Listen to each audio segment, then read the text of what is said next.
Good evening, everybody. I'm Mary O'Connor with the Alaskan Aviation Safety Foundation and the National Institute for Occupational Safety and Health. Thank you to Alaska Public Media for allowing us to bring you hangar flying.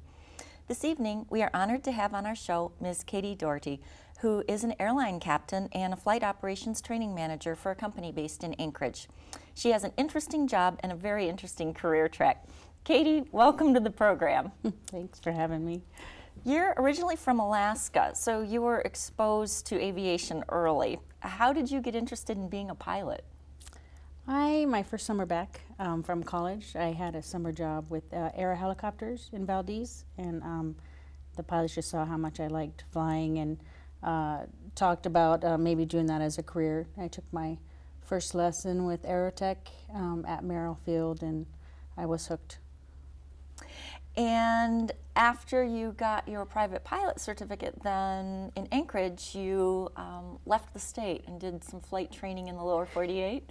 Yeah, I found it difficult to get my instrument rating in February at Merrill Field. So I went to Vegas. I got the rest of my ratings there and flew tours to the Grand Canyon, and then got hired at American Eagle, and I was there for about 14 years. Wow. So you've worked in different aviation companies, different sizes, different areas, different locations. Do you think that you've ever been treated differently because you're a female? You know, I don't know. I don't really think of myself, especially when I'm flying, as a female first, more as a pilot first.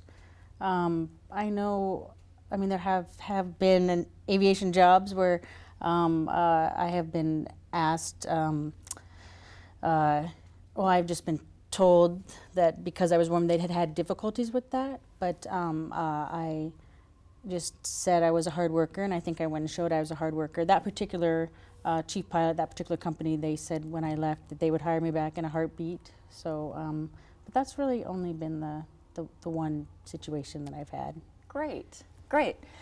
So your career track, you've kind of done the reverse of what a lot of pilots do, in that a lot of pilots come to Alaska to build time, and then they go back to the lower 48 to work for a larger airline.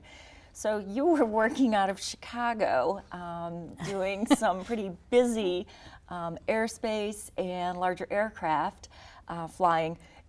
Do you think that you picked up anything working there that helped you as a pilot in Alaska? Well, I think there's a lot of 135 in Alaska, and I spent 14 and a half years doing Part 121 flying. So I think as Alaska starts more towards the 121, as they have in the last few years, I think that kind of experience definitely makes a difference here. And then also I flew more complex airplanes, and as we're starting to get more complex airplanes here, I think that's helped a little bit. So definitely it's helped in your job as a captain in a 121 airline. Yes. You see a lot of the similarities in policies and regulations, for sure. Yes, yeah.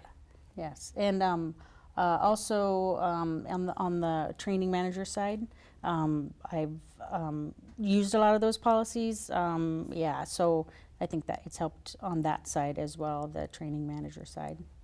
Do you think it was a fairly easy transition coming back to Alaska, or did you sort of know what to expect?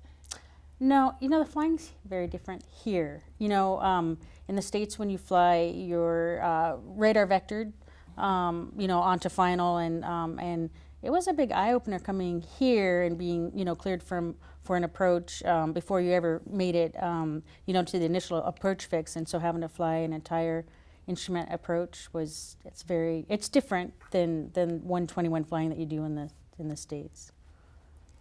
So it sounds like it was a good contrast between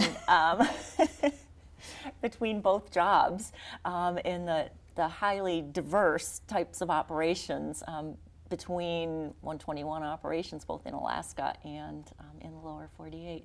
Now your company has operations in the lower 48 as well. Yeah. And you get to fly there? I haven't yet. I would like to. I've actually flown out of Boston before with a previous carrier, and I have been back to visit and do some training there. And yeah, I'd be interested to do that. And then we just opened up the Portland base, and yeah, I'd like to do some flying out there too. But I haven't yet. Well, we are looking forward to having you back on our next program, and we're going to talk more about your job. So thanks so much. It's been a pleasure having you on our show. Oh, thank you. We'll see you on our next show, and we will learn more about Katie's job as a flight operations training manager. This program is sponsored by the Alaskan Aviation Safety Foundation, and if you've enjoyed the program, I encourage you to attend our fall safety seminar on Saturday, November 21st. It will be at the Coast International Inn. Ladies and gentlemen, until next time, fly safely.